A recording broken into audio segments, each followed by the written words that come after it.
First of all, we'd like to apologise. Obviously, the brothers come a very long way from London. You know what the traffic's like on the M1. Anybody trying to escape from the south into Yorkshire without a passport, you don't get in. Right? So, was your passport okay, brother? Did you get a stamp for Yorkshire? So, I'm just going to make an announcement before the brother starts, inshallah.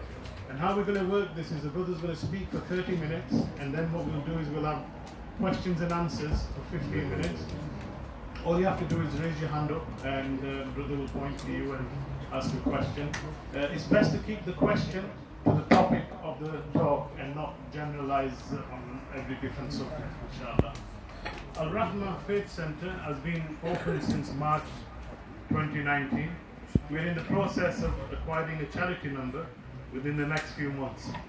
This is a humble request for your help in donating for the ongoing running costs of the masjid. EI also for the DAWAH work. We'd like people to donate towards electric, gas bills and basic running costs of the masjid. We're also trying to buy the building that the masjid is currently paying for rent. So please kindly donate as much as or as little as you can on a regular basis, as this is a source of ongoing sadaqah jariyah for you and your family, inshallah.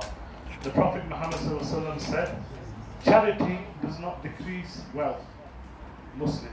Muhammad HIJAB, our brother here who's come all the way from London, from what I gather, you know, when I first started seeing him, quite a lot of him was from Speaker's Corner. I don't know how many of you guys know what Speaker's Corner is in London, but it's a place where you can go and speak and say what you like, basically. And a lot of people go there and say what they have to say. Our brothers in Islam, mashallah, they go there and they make dawah. And I know for a fact that quite a lot of people have actually accepted Islam from the dawah work of the brothers. Because I'm a lot older than you guys, I remember the first speakers like Brother Abdul Rahim Green, and he used to make videos called Dawah in the Park. Does anybody remember any of this? Yes. Yeah, there you go, alhamdulillah.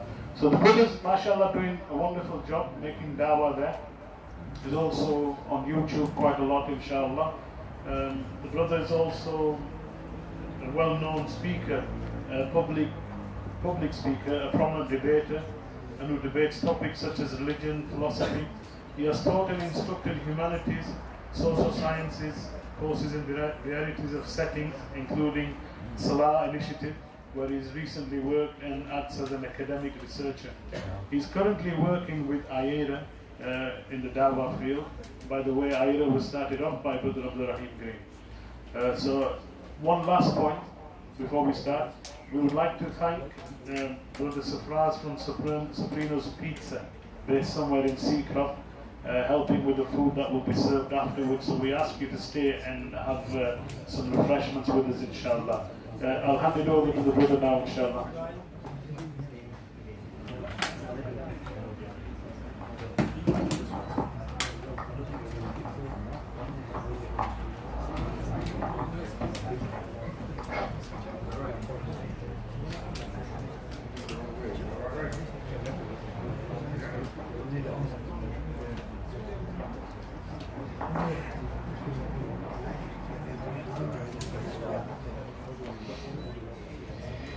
الحمد لله نحمده ونستعينه ونستغفره ونتوكل عليه أشهد أن لا إله إلا الله وحده لا شريك له وأشهد أن محمدا عبده ورسوله.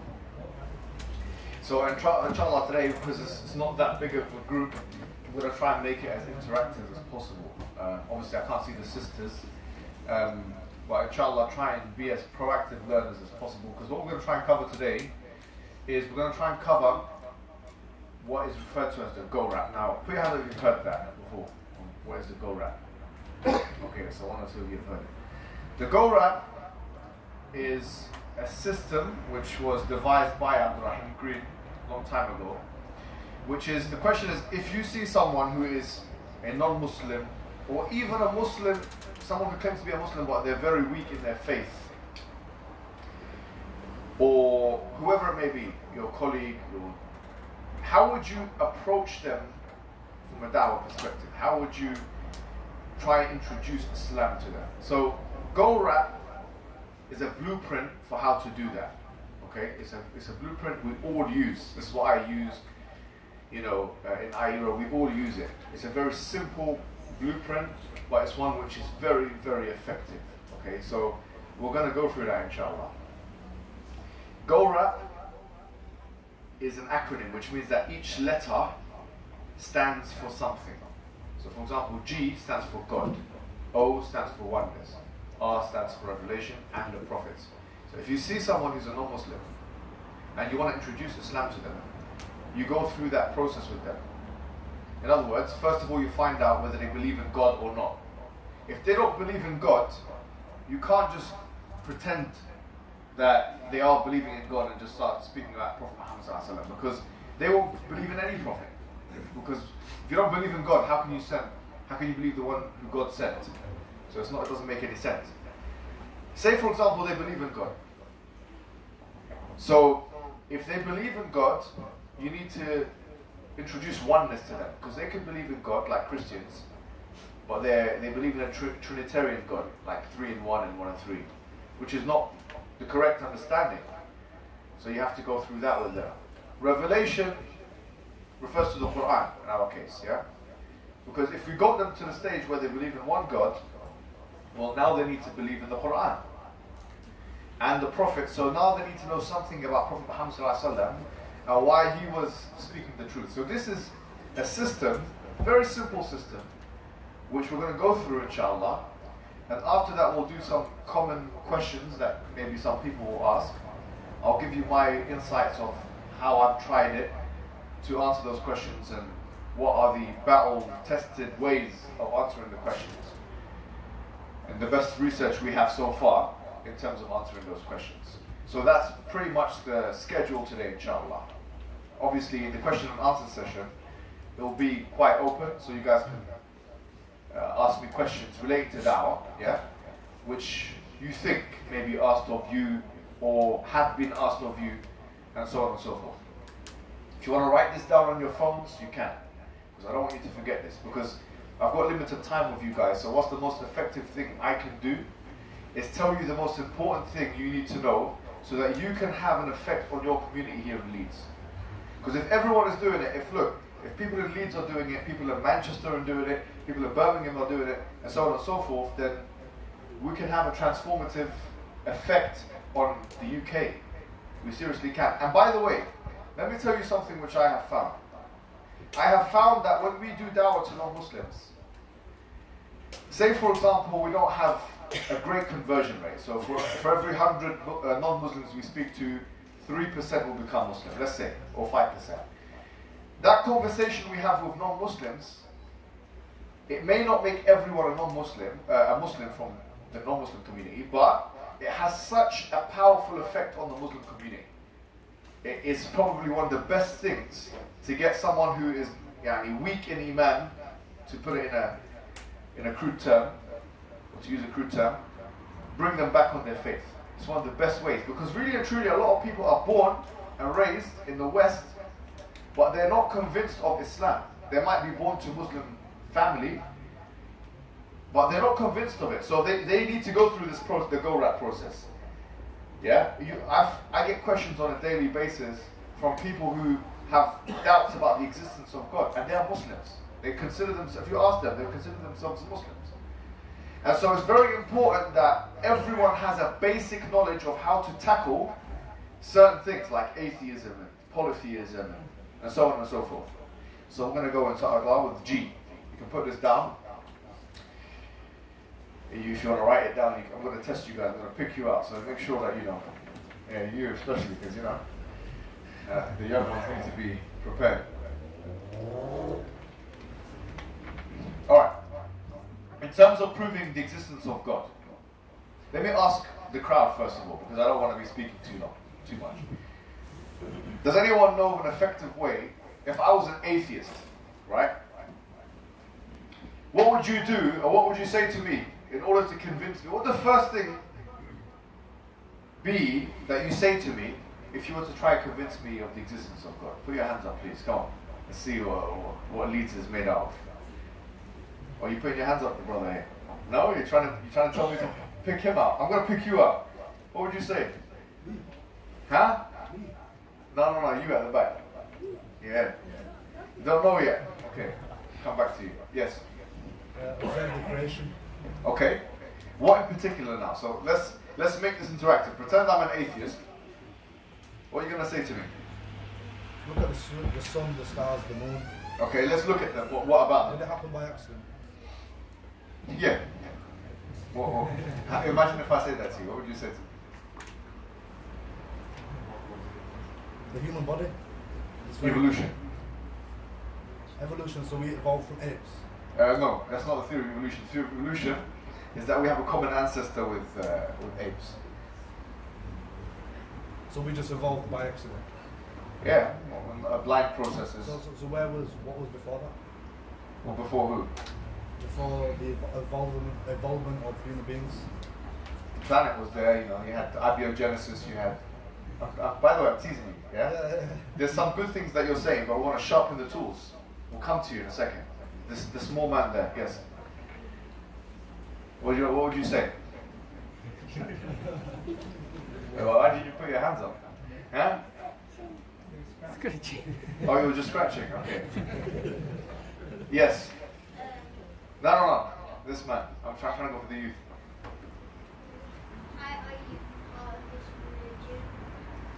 Well, I'm an atheist. I'm pretending to be an atheist, yeah? I'll say atheism is not religion, it's a lack of belief. It means I don't believe in God, that's what it means, yeah?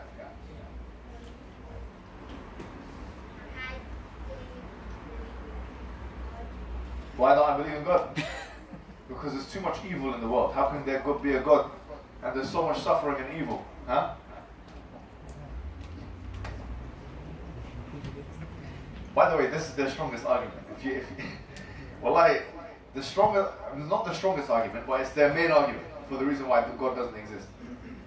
The problem, they call it the problem of evil. We'll come to that, inshallah.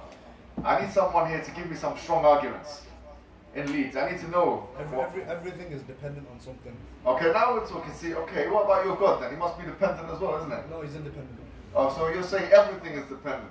Everything apart from God is dependent. That's begging the question. Which means it's a circular argument. You can't say everything. You have to. You're on the right tracks. I like it. This guy's trying his hardest. We'll try a couple of guys. Yeah, go on. All creative things must have a creator. Yeah, yeah, of course. Every creative thing must have a creator. So, what about your God? Is he created as well? He is the creator. How do you know? How can you prove that? If you can, that's why we call it faith. Oh, you see. So I don't believe in faith. I'm an atheist. What is your faith? What? The lack of faith? Faith is lack of faith. See, I like this guy's coming in. Yeah? Okay. There's two arguments. You can use the creationist argument. Go on. The whole watchmaker. Okay. The decision of the universe and the decision of human and so on and so forth.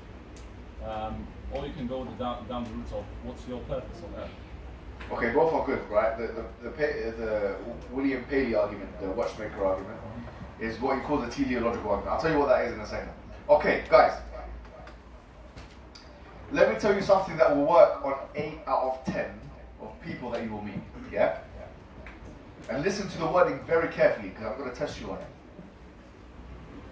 Especially you, yeah? You say, do you agree that everything that began to exist has a cause? So, I'm the Muslim now. I'm speaking to the atheist. This is the question. The first question is, do you agree that everything that begins to exist has a cause? Someone can try and be the atheist here and give me some counter-argument. No. Okay, please, go ahead. Give me an example of something that began to exist and doesn't have a cause. Your argument that everything has a cause is based on a principle which I don't agree with. So I came into existence. That doesn't necessarily mean that I was sent with a cause to exist. No problem, but you began to exist. Yeah, I exist. And you have a cause, which are your parents. Yeah. So if your parents weren't there, you couldn't be there. Yeah. And if your grandparents weren't there, then your parents could not be there. Mm-hmm. And if your great-grandparents were not there, then you couldn't be there. Are you going down the evolutionary route? No, just generally, like, from a lineage perspective, yeah? Yeah. So, the cause for your parents are your grandparents. The cause for your grandparents are your great-grandparents, right? Everything that, have you ever seen something pop into existence? Like a tree just come out from nowhere? Have you seen this before? I haven't seen that. Everything that begins to exist has a cause. Now, if you get them to agree to this, I'm telling you, you're 50% there. Then you say to them, the universe began to exist. They usually will agree with this, especially if they believe in Big Bang cosmology. Because they'll say, yeah, there was a Big Bang of the universe, no problem. Then you say, okay, the universe had a cause. So let's say this one more time. What's the first step? Everything that began to exist has a what? Has a cause. Then the second step is what? The universe began to exist. Yeah, therefore the universe has a cause. Yeah, alright, perfect. So what is the nature of this cause? If you get them, by the way, the intellectual atheists will never agree to premise 1 and 2. They'll try and disturb it. But the lay atheist will almost always agree with that. If you speak to people on the street, they will always agree with that, yeah? 8 out of 10 of the time, at least. Believe me. You say, okay, is the cause intelligent? Going back to your discussion about the watchmaker, if you saw a watch in the desert, you wouldn't say, because like a watch like this, right? This is the argument. A watch like this, it has all the things that, like a desert has sand, it has oil underneath, if you're in maybe Saudi Arabia or something. You have lightning on top, so technically, the watch could come about from the oil splurting outwards, mixing with the sand, the lightning coming. It could happen, technically, right? But no one would believe that if they saw a watch on the desert. If you saw a watch in the desert, you'd say, oh, someone made it and put it on the desert. Someone lost their watch, for example. You wouldn't think, oh, the sand and the oil, and you wouldn't think that like that, would you? So, okay. So you ask them, does the universe have intelligent design? Or is it designed in an intelligent? Yes, okay. So is the cause intelligent? I say, yeah. Is the cause have power? It must have power, otherwise there'd be no universe, right? And then they'll be given the attributes of the cause, which are the same as the attributes of God, basically. And then you're sorted out. So let's try this out. Who wants to try this argument? Who wants to try it out? My friend here in the spectacles. I've got spectacles as well now, actually. Go ahead. So pretend I'm an atheist. What are you going to say to me right now? Hi, how are you? Yeah, not bad. How you doing? I'm fine. I'm Shihab. What's your name? What's your name? I'm Shihab. What's your name? My name is John. John, nice to meet you. How are you today? Not bad, no. Okay. Yeah. So tell me a little bit about yourself. Well, I don't have time for this. I'm sorry. So you're saying you're an atheist? Is that what Yes. So why an atheist? I don't have any reason to believe in God. Without any reason. Yeah. Okay, so if you go down the route of causation. Okay. Okay. So let's say, so what caused your existence? So My mom and dad. Your mom and dad. Yeah. Okay, So, that's fair enough. yeah. What caused them? Grandparents. Your grandparents. Okay, so you agree that in order for something to exist, there has to be a cause. Say again? In order for something to exist, there has to be a cause. Yeah. Do you believe in God? I do believe in So God. what's his cause? So you see, the cause of God is he. Okay, pause there. Very good. There was one mistake he made. Who knows what mistake he made? No. The premise has to be clear. Everything that begins to exist has a cause. Don't say everything has a cause. Everything that begins to exist. So if you says what? God. What about God? You're God, yeah? So he didn't begin to exist. You see? So let's start again. Go back to that question. So Do you agree that? do you agree that everything that begins to exist has a cause? I don't know about that actually. No, I don't agree. So how can something begin to exist without a cause? I don't know. I don't know. How does that? Okay, good. So this now you got me on the ropes, yeah? Now, what you should be asking me now, give me an example of something that begins to exist without a cause. Yeah, so, yeah. Give me an example of something like this without cause. Okay, I agree with your premise. Everything that begins to, okay, fine, no problem. Example is stable. No, I agree. No, I've thought about it. No, you're right. Yeah. So everything that begins to exist Has a? has a beginning, has a cause. Has a cause, yeah. Okay. So do you agree on that? Yeah, I agree now, yeah. Okay. So But it doesn't have to be God though, it doesn't have to be God. well, you see, well, faith tells us Okay, that okay. God, Don't play with the word. If he says use the word God, he's allergic to the word. And atheists usually don't like the word God. So no problem. Call it whatever you want to. No, let's just go for the second. Don't stop. Just continue with it. Go on. Second bit. Did the universe? so did the universe begin to exist? Big Bang Theory says that the universe began to exist. Okay. So Yeah. you say the Big Bang was the cause of the universe. Yeah. So the Big Bang. So how did the Big Bang start? No one knows. No one knows. Right. What would be a simple explanation to the Big Bang? We don't know. We don't know. I don't know. So you say we believe. Let's say the Big Bang was the cause Yeah. of the universe. Yeah. We believe God caused. No. Don't skip. Don't skip. If you be, so First, everything that begins to exist has a cause. Good. Yeah. The universe began to exist. Therefore, the universe has a cause. okay. Don't use the word God. With an atheist, okay, one piece of advice. If you use the word God too easily, they'll run away. Because they don't want to believe in God. They want to just continue. You know what atheists, Yeah. some of them just want to enjoy themselves. They want to go to a club. If you say God, they say, oh, clubbing. No, khalas. You've ruined it for them, okay? So, don't use the word God. Now, if the universe has a cause, what kind of cause is it? So bring the attributes of God, intelligence, power, seeing, hearing, whatever you want, yeah? Go on. So if the universe has a beginning, which you agree with, what is the cause of the universe? What is the cause of the Big Bang? We don't know. So do you think there should be like some form of intelligence or some form of Doesn't have to be. design or something? Well, the universe is designed, yeah.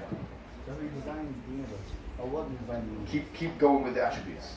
Okay, so in order for Power. it to be designed, for example, a building, for example, design you need an architect.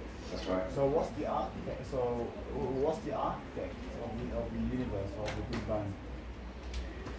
Call it whatever you want. It could be another universe. So the universe. Yeah. It could be so many universes. Universe, then before that is another universe. So Now. what started? So it has to be an initial universe. Why? To start. Why? Because how can you keep going back? Okay, I like it. Very good. Yeah. So you've got it now. You've got the argument. Very good. If someone says there's another universe before it, you can't keep going back because you'll never get here. If it took an infinite amount of time, it would be an infinite amount of time to get here. So you need to have something with no beginning to start everything up. Yeah? Alright, very good. We'll try one more person and then we'll move on to oneness. No, let's try the man here. Now you're trying to look away, are you? Yes, go ahead. So I'm an atheist, pretend, yeah? What's the first thing you want me to, you trying to get me to agree to? Put your hands up if you remember. Do you agree that everything that begins to exist has a cause? Okay, that's the first thing you want me to agree to. If you get me to agree to that, you've nearly won the argument from a logical perspective, yeah? If I don't agree with that, it's just a long, you're going to have to go somewhere else or you're going to have to grapple with the guy. Alright, go ahead. So you believe that everything has a cause? How do you know what I believe? What are you talking Okay, no, about? I'm asking you questions. No. Sorry, I will speak to someone else. I'm joking. Start again. Do you believe? Yeah? Make sure you frame it as a question. Do you believe Yeah. that everything has a cause? Not everything. Everything that Everything that is begins to yeah. exist. Do you Start again. Start again. Do you believe that everything that begins to exist has a cause? Yes. So how we got here and how you are here at this very moment was because something caused this. Yeah. before you. Yeah. You're right. And then if we extrapolate that backwards, Yeah. we can take that back to the creation of the universe. Yeah. I agree. And then The Big Bang. Yeah. Yeah, the Big Bang. And then if you take that back even further, Yeah. you go to the first cause theory. Yeah. So do you believe that the first cause of all of this was intelligent? Oh, do you believe that the first cause which caused all of this is intelligent? Makes sense. But it doesn't have to be God though. By the way, this is they say this. Yeah? Okay, khalas, don't call it God, call it whatever you want, right? But they always have this, they want to say that, you know? So don't worry, you know. It's fine. Yeah, go on. So for the purpose of this argument, if we call this first cause entity a creator, would you agree with that? Okay. So this creator, which we believe is an intelligent being, has to have certain characteristics. Okay, you've got it. You've got it, mashallah. That's very good, you see. You see, it's a simple thing. By the way, most atheists will swallow this up and they'll accept it. You know, I promise you, from a logical perspective, you can get atheists away from atheism very easily by using this argument. Most lay atheists would 100% accept it and they would stop believing in atheism and say, and then they'll be at least agnostic. Believe me, 100%. They'll say, okay, we don't know. Maybe there's a creator, maybe there's not. They'll start playing that game, which I'm not sure. You know, but this is, I think, a lot of you have gotten it. Yeah. So let's move on to the next bit. Very good. Well done. What's your name? Luqman, mashallah. Very nice. Okay. Nu'man, mashallah. Now, so once you've gotten that, hopefully you've made them understand there's a God exists, and it must exist, and so on. We go to the part of oneness. Because if we say there's a power of the universe, an ultimate power, can there be two ultimate powers? Because they'll say, okay, because a lot of them will say, okay, I believe in God, but why does there have to be one God? Why can't there be two or three gods, right? Now, for the sake of argument, if you have one ultimate will, which means one ultimate creator that allows everything to happen, and then he created this bottle, and that's everything that's in existence, one bottle, yeah? Say you have two ultimate wills, for the sake of argument. Say if will A wants this bottle to go here on the right, and will B wants this bottle to go on the left. Where is this bottle going to go? If they're equally powerful. It might just stay where it is, right? Now, if it goes to the right, what does that indicate? That will A is more powerful. If it goes to the left, what does that indicate? That will B is more powerful. If it ceases to exist, what does that indicate? That neither of them have power. Now, if they both are trying to control this bottle and it stays in the same place, then really, this bottle cannot really exist in the will of anything. Because if they both have to compromise, you know what compromise is? You know, with your wife, you say, okay, we'll come to a compromise. As for me, no, I say, no, my thing go like this. I'm the boss, you know. But as for this brother here, he always has to compromise. I want to do it. That's what we say. And then the reality is the opposite, isn't it? So, if I have to compromise, it shows that there's a degree of weakness. If someone has to compromise, it shows that they are weak to some extent. If you are completely in control of something, compromise is totally unnecessary. Therefore, it's not possible that you have a bottle here and then you have two all-powerful gods having democratic discussion. Okay, you move it to the left one day and I'll move it to the right. What's this? Yeah? They're not all powerful then. Yeah? They're not all powerful. So, there's only one thing that must happen, which is that there must be all one powerful agency. There can only be one. Because if there's more than one, then, as the Quran said, لَفَسَدَتَا, the heavens and the earth would be destroyed. Because there cannot be more than one will. Imagine, for example, if you make a car, and you put two steering wheels, and you have two drivers, and they don't know what the other person is doing, or they have their own will. You say drive. The car's going to be going all kinds of directions, right? Because there is no one unified will. The fact that order exists indicates that there's a unified one will. Does that make sense? If there was more than one, then there would be chaos, or there would be no existence in the first place. There would be no existence in the first place. Okay. So how would you communicate this? Let's try the brother there who's trying to put his head down. Whoever puts the head down, I'm going to choose them.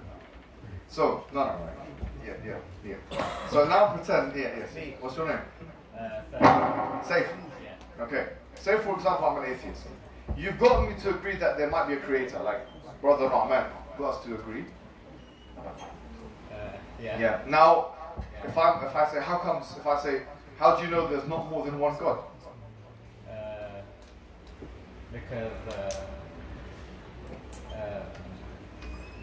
Because like say for example Christians, they believe in the same God as Muslims as well.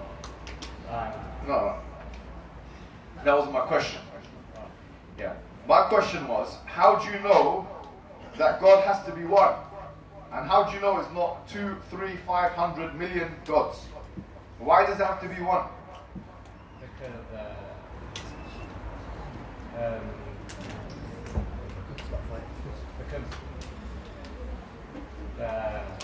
I don't know. Okay, who knows? How would you answer this? Yes. Actually, let's let him. Yeah. You can say that one quality of God is greatest. Yeah. And if there are two people, two gods, then that quality doesn't make sense because only one could be the greatest. Yes. Okay, that's a very good way of putting it. But it's lacking a logical dimension. But you're right. If you say if there's an ultimate power, the existence of two ultimate powers is a contradiction. Because why? If there's an ultimate power, by definition, it means you're greater than all of the other things in existence. That's a good answer if you put it in that way. Yeah, you're nearly there. But there's an easier way of putting it. If there was more than one ultimate will, there would be no order in the universe. This is your answer. Yes? If there was more than one ultimate will, there would be and there could be no order in the universe. This is your answer. So let's try with the man in the blue t-shirt. What's your name? Aqib.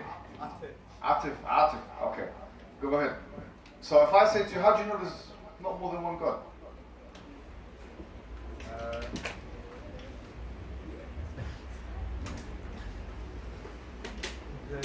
Basically faith. There couldn't be any order in the universe. Order. Do you know what? When we say order, what we mean?